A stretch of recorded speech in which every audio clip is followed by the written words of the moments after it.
Hello everyone, welcome back. So this is the question number 34 related to the salary. So इसके जो problem है इसको पहले हम डिस्कस कर लेते हैं. What is the problem in this question? So basic हमें इंफॉर्मेशन दी गई है इन विच आपके पास बेसिक सैलरी 25,000 पर मंथ. तो आप क्या करोगे, 12 से आप मल्टीप्लाई कर दोगे, बेसिक सैलरी आपके पास आ जाएगी 3 लाख.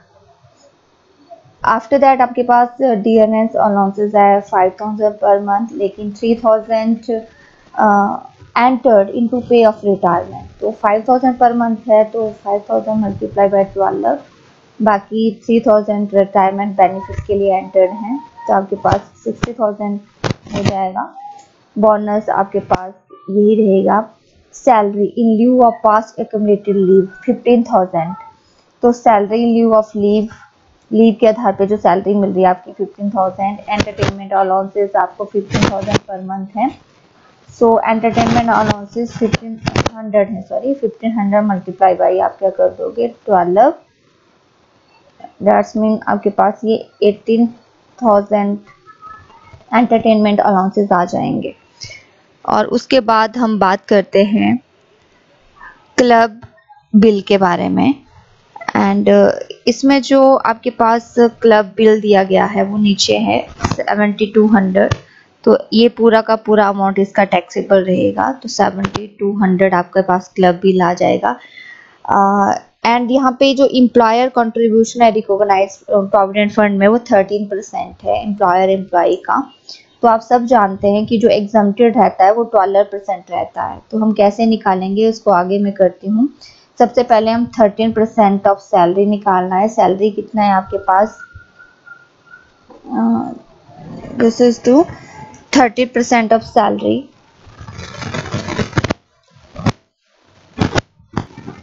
सबसे पहले आपको सैलरी कैलकुलेट करनी पड़ेगी.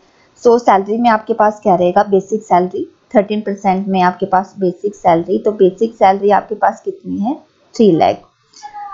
आफ्टर दैट आपके पास डीए बोला है जिसमें से आपको जस्ट ओनली 2,000 पर मंथ के हिसाब से लेना है, 3,000 पर मंथ के हिसाब से, क्योंकि 3,000 पर मंथ के हिसाब से एंटर है. तो आप 3,000 पर मंथ के हिसाब से लेंगे, आपके पास आ जाएगा 36,000. तो 3,36,000 के ऊपर आपने 13% कैलकुलेट करना है और ये निकल के आएगा 43,680. और इसमें से अपने माइनस कर देना है 12% एग्जम्प्टेड रिकॉग्नाइज प्रोविडेंट फंड में जो पैसा 12% तक एग्जम्प्टेड रहता है. तो आप क्या करोगे 3,36,000 पे 12% निकालोगे तो ये अमाउंट रहेगा आपका 40,320. इन दोनों को आप इसमें से लेस कर दोगे, आपके पास 3,360 अमाउंट जो है वो टैक्सेबल होगा. तो यहाँ पे जो आपका अमाउंट रहेगा, यहाँ पे आपका अमाउंट रहेगा 3,360 टैक्सेबल. आफ्टर दैट आपने कैलकुलेट करना है वैल्यू ऑफ फिनिश्ड एकोमोडेशन. अब वैल्यू ऑफ फिनिश्ड एकोमोडेशन आप देखेंगे कि आपके पास finished house concession 3,000 per month है, पॉपुलेशन 65,000 लाख की है, 15% ऑफ सैलरी हम निकालेंगे. Fair enter value 6,500 per month है, cost of nature 3 lakh plus 50,000 है. गार्डनर को आप 1,000 पर मंथ जो है वो आप पे कर रहे हो. सो पेमेंट कितनी कर रहे हैं आप 3,000 पर मंथ. तो 36,000 आप लेस कर दोगे उसमें से. आपकी इस तरह इसकी कैलकुलेशन आपने किस तरह से करनी है मैं वो बता देती हूँ आपको. सो आप क्या करेंगे, सबसे पहले आपने 15% ऑफ सैलरी निकालना है.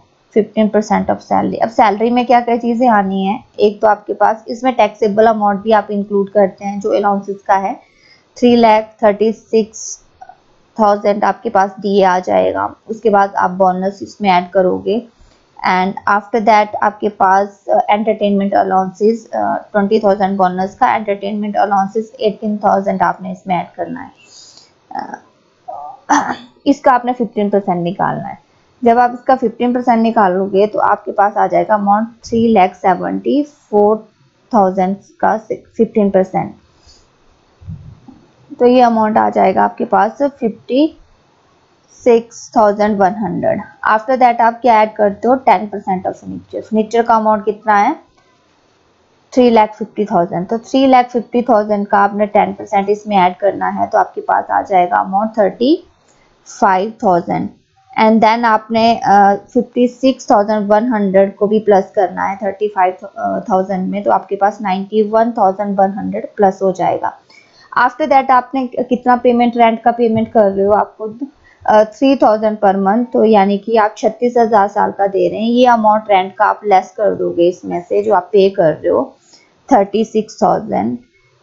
तो आपके पास रेंट फ्री अकोमोडेशन कितनी बच जाएगी, टैक्सेबल अमाउंट 55,100। तो आपके पास जो रेंट फ्री अकोमोडेशन रहेगी इसकी वो कितनी रहेगी, वो रहेगी 55,100। ठीक है। इसके बाद आपके पास आपने प्लस करना है, ग्रॉस सैलरी कैलकुलेट करनी है। This is life insurance payment आप पे कर रहे हो, जिसमें कि आप ऑन प्रीमियम LIC, जैसे आपके पास कितना है वाइफ लाइफ के ऊपर 15,000 आप पे कर रहे हो, मेजर सन के ऊपर आप 12,000 पे कर रहे हो, एंड ऑन LIC प्रीमियम भी आप पे कर रहे हैं, and deposit to employ state insurance certificate के ऊपर भी पे कर रहे हैं 20,000, पब्लिक कंट्रीब्यूशन कर रहे हैं 24,000। तो आप सब इस अमाउंट को आप प्लस करोगे, and on contribution to recognise provident fund वो भी इसमें ऐड हो जाएगा। जो हम कितना कर रहे थे, हमने कैलकुलेट किया था on contribution recognise provident fund, employer और एम्प्लॉय का ईच सेम था। तो ये भी आप 80C की तहत डिडक्शंस में आप क्लेम करोगे। तो ये आपकी टोटल डिडक्शंस 1.5 लाख से कम होनी चाहिए। अगर 1.5 लाख से ज्यादा है तो टैक्सेबल होगी। तो आई थिंक ये आप प्लस करोगे तो 1.5 लाख के अंदर ही आएगा सारा अमाउंट। सो आप 80C के तहत इस डिडक्शंस को लेस कर सकते हो बाद में। आपको मैं एक चीज और बता दूं यहाँ पे कि आपने टोटल अमाउंट करना है। सबसे पहले आपने क्या निकालनी है, ग्रॉस सैलरी, जो आपकी किस किस अमाउंट से निकल के आएगी वो मैं आपको बता देती हूँ। सबसे पहले आपने यहाँ पे ऐड करोगे 3 लाख, 60,000, 18,000 एंड 55,100, 7,200। इसका अमाउंट कितना था 3,360। आफ्टर दैट ये अमाउंट आपने प्लस करना है। जब आप इस अमाउंट को प्लस कर दोगे तो आपके पास ग्रॉस सैलरी जो है निकल के आ जाएगी 4,78,660।